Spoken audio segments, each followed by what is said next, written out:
और इस बीच एक बड़ी और अहम खबर है जो कि कावर्धा से है। गन्ने के खेत में भीषण आग लग गई है और तकरीबन 90 एकड़ गन्ने की फसल में आग लगी है। पांडा तराई के भगतपुर धनेली खार की यह घटना है।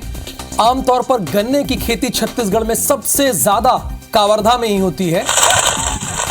जैसे उत्तर प्रदेश में, पश्चिमी उत्तर प्रदेश में गन्ने की खेती सबसे ज्यादा होती है, ठीक अगर छत्तीसगढ़ की बात की जाए तो गन्ने की खेती सबसे ज्यादा कावर्धा में होती है। लेकिन किसानों का बहुत बड़ा नुकसान हुआ है। 90 एकड़ बहुत होता है। 90 एकड़ की फसल में, 90 एकड़ गन्ने की फसल में। अब देखिए, ये आप चारों तरफ जो ये आग देख रहे हैं, ये गन्ने की फसल बस तैयार ही होने वाली थी, बल्कि तैयार हो गई थी, लेकिन उसके बावजूद आग लग गई, भीषण आग लग गई। अब उस किसान पर क्या बीती होगी जिस किसान ने इस गन्ने को फायदे के लिए बोया होगा। ये तस्वीरें एक बार फिर से हम दिखा रहे हैं। और क्या वाकई ये आग अपने आप लगी है, किसी की लापरवाही की वजह से लगी है? क्योंकि आमतौर पर जब खेत में रखवाली करने के लिए भी कोई जाते हैं तो आग सेकने के लिए बैठ जाते हैं, लेकिन ये तस्वीरें जो है वो दिन की है।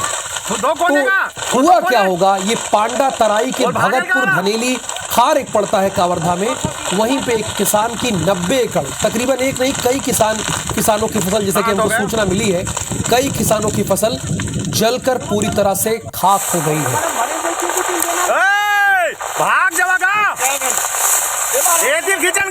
किसान के लिए उसकी खेती उसके बच्चे के समान होती है, चूंकि वो 3 से 4 महीने लगातार उन्हें देखते हैं और इंतजार करते हैं कि वो जब बड़ी होगी, फसल खड़ी होगी।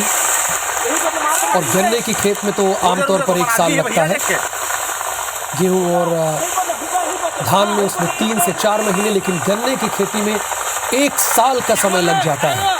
और 1 साल में जो फसल खड़ी हुई हो और उसके बाद उसे काटने की बारी हो, तब 90 एकड़ गन्ने की फसल में आग लग जाए। आप जरा सोचिए उस किसान पर क्या बीत रही होगी। हमारे और आपके लिए एक खबर है, लेकिन उन किसानों की स्थिति के बारे में पूछिए, लेकिन हम कम से कम हम सभी महसूस तो कर सकते हैं। और ये हुआ कैसे होगा, ये भी एक बड़ा और अहम सवाल है।